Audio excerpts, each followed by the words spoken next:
Primeiramente, mais uma vez, destacar que já protocolei, junto à Comissão de Constituição e Justiça, o relatório com parecer favorável à PEC de número 5 de 2012, tendo origem na PEC 270, da deputada Andréa Zito, do PSDB, do Rio de Janeiro, PEC esta aprovada pela Câmara dos Deputados. Pretende corrigir uma injustiça remanescente da emenda constitucional de número 41, que oferece tratamento diferenciado entre o aposentado saudável e aquele que se aposentou por invalidez. Uma injustiça remanescente de um esforço do Legislativo para oferecer justiça aos aposentados do serviço público. É uma afronta ao princípio da isonomia incompreensível. Por isso, eu espero que os senadores, tanto da Comissão de Constituição e Justiça, de todos os partidos, da oposição e do governo, e depois neste plenário, possam, com celeridade, aprovar para reparar esta injustiça que já tem mais de 7 anos. Esses aposentados, com justificada razão, pedem celeridade e nós temos que dar respostas celeremente. Por isso, recebemos na semana passada e hoje já encaminhamos à Comissão de Constituição e Justiça o nosso parecer favorável, estabelecendo paridade entre todos os aposentados do serviço público e estabelecendo para esses aposentados por invalidez a aposentadoria integral. Mas, senhor presidente, hoje pretendo abordar outra questão em razão das indagações que são feitas para e passo. Nos últimos dias, nesse final de semana e hoje, jornalistas indagam sobre o pronunciamento do secretário da FIFA, secretário-geral da FIFA, senhor Jerome Valk. Eu até gostaria, não fosse um desrespeito ao Brasil, a expressão por ele utilizada, não fosse uma afronta à dignidade nacional, quando ele se refere a chute, eu gostaria até de emprestar a ele a chuteira que eu já dependurei há algum tempo, porque, evidentemente, não fosse o desrespeito, nós teríamos que apoiá-lo. Relativamente ao que diz, a sua cobrança se justifica, não nos termos em que é colocada. Creio que, independentemente de posicionamento de natureza político-partidária, nós devemos sempre preservar a grandeza nacional, a autonomia do nosso país, a nossa soberania e, sobretudo, a nossa dignidade. O que resta de dignidade a esse país? O senhor Jerome cobra que a preparação do nosso país para a Copa do Mundo segue no ritmo que a entidade não julga ser adequado. E nesta última sexta-feira ele cobrou os atrasos do cronograma das obras dos estádios, do sistema hoteleiro e de transportes. É evidente que tem razão. O que nós estamos constatando no Brasil é incompetência, é desorganização, é anarquia, é desapreço à ética, é irresponsabilidade pública. O que nós não sabemos exatamente é o que se assumiu de compromisso junto à FIFA para que o nosso país se tornasse sede da Copa do Mundo 2014. Que preço se prometeu pagaríamos para que essa Copa se realizasse aqui? Não houve transparência, só se fez um espetáculo do anúncio, mas o Brasil não foi informado devidamente pontualmente sobre as responsabilidades assumidas pelo então presidente Lula. O que se discute hoje no Brasil, como se fosse o mais importante, é a chamada Lei Geral da Copa. Mas o que se debate quando se fala em Lei Geral da Copa? O que se vê, sobretudo na imprensa, é que se discute se devemos tomar cachaça nos estádios, tomar cerveja, ou se não podemos tomar cachaça nos estádios de futebol durante a realização da Copa do Mundo. Enquanto nós discutimos a cachaça e a cerveja, bilhões são desviados. Fica a impressão até que o que se deseja é utilizar a Lei Geral da Copa para mudar o foco.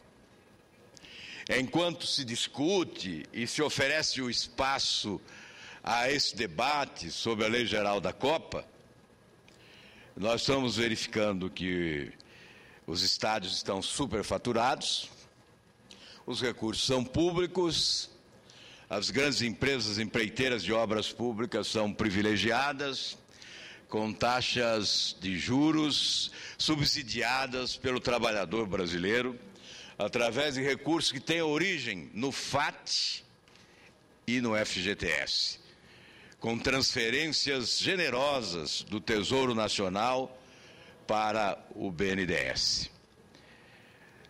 Dinheiro público na execução de obras privadas, com o povo brasileiro a subsidiando.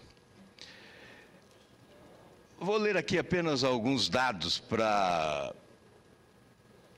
consolidar o entendimento de que nós estamos muito atrasados. O secretário-geral da FIFA diz que não entende por que as coisas não estão se movendo. Os estádios não estão dentro do cronograma e porque tantas coisas estão atrasadas, diz o secretário-geral. Na verdade, o governo brasileiro não se dá o respeito, por isso é ofendido, por isso é agredido, por isso é humilhado, por isso há esse descaso da FIFA, uma entidade internacional, evidentemente de conceito, mas que não tem o direito de estar afrontando um governo de um país como o nosso.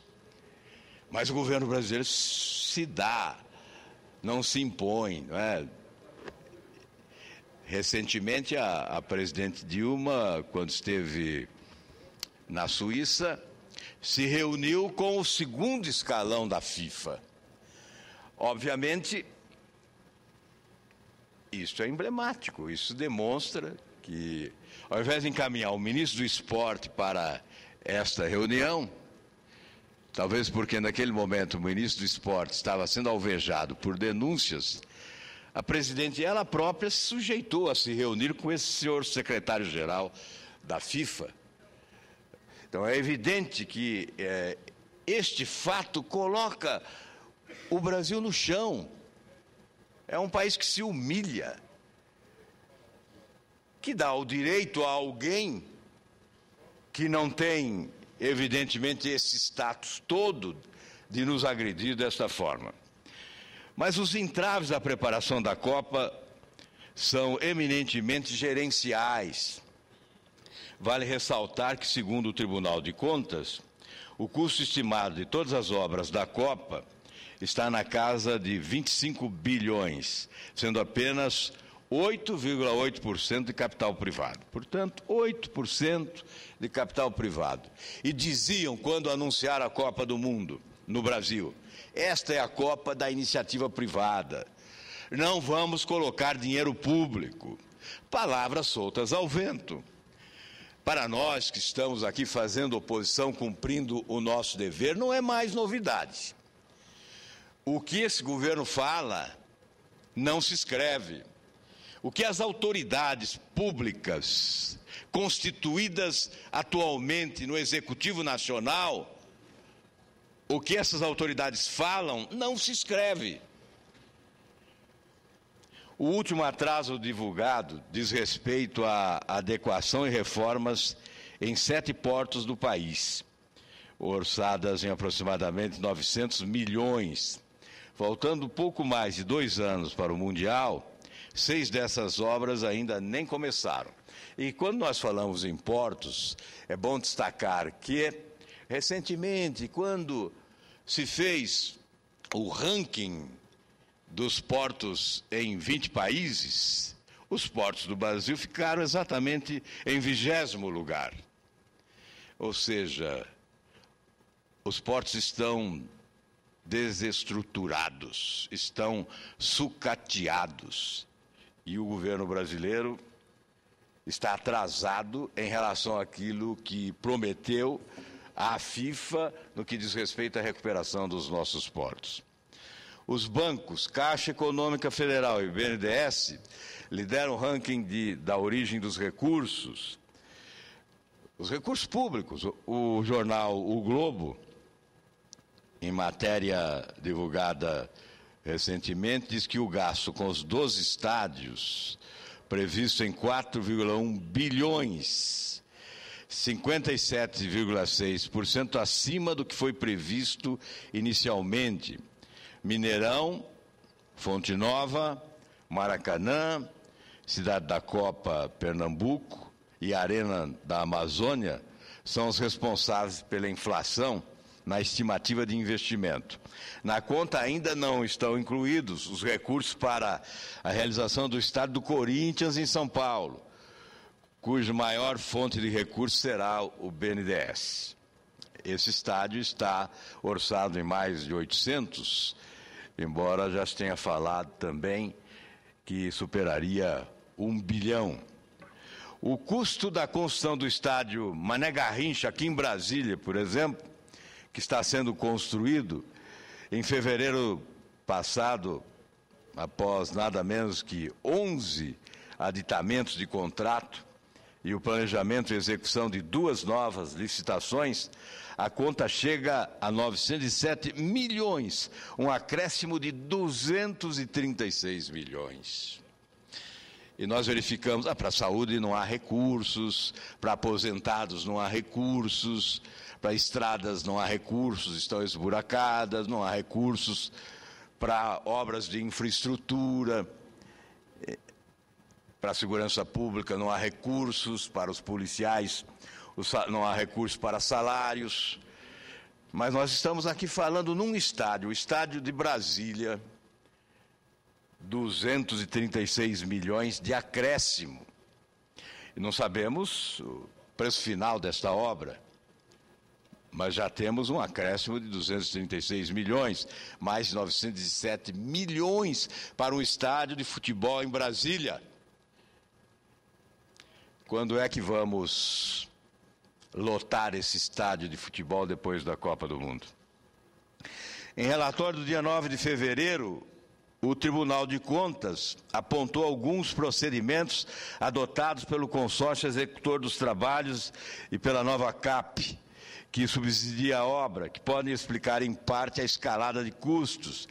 São eles, nas exatas palavras do órgão fiscalizador: escolha de materiais sem o devido estudo de reaproveitamento, como, por exemplo, especificação de edital das formas para concreto. O mercado disponibiliza modelos que podem ser reaproveitados 20 vezes, mas nessa obra a nova CAP especificou uma forma que só pode ser reutilizada 3 vezes. Duplicidade de custos, isso tudo porque é dinheiro do povo brasileiro. É por isso que se age desta forma. Duplicidade de custos de equipamentos que estão sendo alugados mensalmente, mas que também foram previstos em gastos com outros serviços, tais como fornecimento e aplicação de concreto, montagem de grua, camada impermeabilizadora e armadura de aço. Lentidão no atendimento à determinação de detalhamento dos custos relacionados à mobilização e desmobilização, utilização de percentual indevido de encargos trabalhistas, montante de vale-transporte superdimensionado, pagamento indevido de insumos não aplicados na obra e sob preço em alguns itens. Sobra dinheiro, evidentemente. Então, é essa festa, é uma festança. Isso é uma farra com o dinheiro do povo brasileiro. notas de serviços evidenciando subcontratações que não foram submetidas à análise e aprovação formal da nova CAP, o que pode resultar na execução de serviços sem o devido rigor técnico e com baixa qualidade. Falhas no controle da quitação dos encargos trabalhistas da mão de obra subcontratada. E, enquanto isso, a parceria promíscua se mantém. O senhor Ricardo Teixeira, em que pese denúncias nacionais e internacionais, não abre mão de comandar o futebol brasileiro. E ele se sustenta no apoio que recebe graças ao poder econômico e político que tem a CBF, sobretudo em razão da Seleção Nacional de Futebol, que é um patrimônio cultural do povo brasileiro. O senhor Ricardo Teixeira se mantém. As denúncias de corrupção aqui, as denúncias de corrupção na Europa, as irregularidades constatadas, inquérito da Polícia Federal, ações judiciais na Justiça Federal, mas ele permanece intocável, porque há autoridades públicas do Executivo, do Legislativo e do Judiciário que lhe oferecem sustentação. E, sobretudo, há um conluio com cartolas de clubes e federações que garantem a sua permanência à frente da CBF. O governo brasileiro não deveria aceitar esta parceria. Uma parte, por gentileza. Vou conceder com prazer ao senador. Antes, dizendo que o governo brasileiro não deveria aceitar esta parceria promíscua, até porque a imagem de qualquer governo se torna temerária quando aceita parceria desta natureza. Sobretudo porque, como disse antes, apenas 8,8% dos recursos, e é o Tribunal de Contas da União que faz o balanço, apenas 8,8% dos recursos da Copa do Mundo são recursos privados. O restante é de natureza pública e, portanto, cabe ao governo, sim, conduzir esse processo. O governo obteve do Congresso Nacional tudo o que desejou. Flexibilização da legislação de licitações, flexibilização da lei de responsabilidade fiscal, até mesmo através de medidas provisórias afrontosas à Constituição, o Congresso Nacional ofereceu ao governo tudo aquilo que o governo pediu, a pretexto de agilizar os procedimentos para a realização de uma Copa do Mundo que pudesse oferecer internacionalmente uma boa imagem e um conceito de competência do